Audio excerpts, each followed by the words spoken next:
Hello everyone, welcome back to our channel How to Tutorials. In today's video, we're going to see how you can install XAMPP on your Windows PC.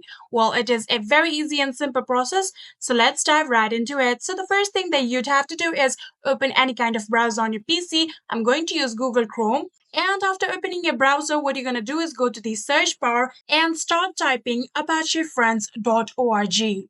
So after you've typed that down, now tap on the enter button on your keyboard and this will take you to the official website of download of XAMPP. Here you can see this is the website, and in here you can see the option of download for Windows right here. Click on it.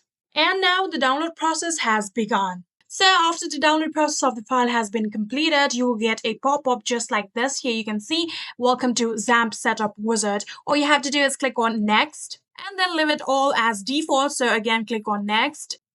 So here you can see this option and you have to now select a folder. Remember, while downloading XAMPP, a folder should be empty, so you have to pick an empty folder. You can click on this icon right here and then choose the folder that you want your XAMPP to be saved at. So here I'm going to choose this XAMPP folder that I previously created, which is empty. So I'm going to click on this one and click on OK.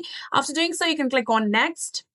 And here you have to now choose the language. Obviously, it's English. If you have a different language preference, you can click on those. And after you've done that, click on next. And here you can see it is now ready to be installed on your computer. Click on next.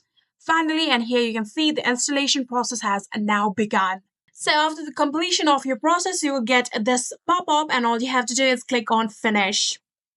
After you've done that, now you have successfully installed XAMPP on your PC. Here you can see the XAMPP pop-up right here and you can start using XAMPP however you want. And that is it. I hope this video was helpful to you guys. If it was, please do not forget to hit that subscribe button and like our video. Thank you so much for watching. See you in the next.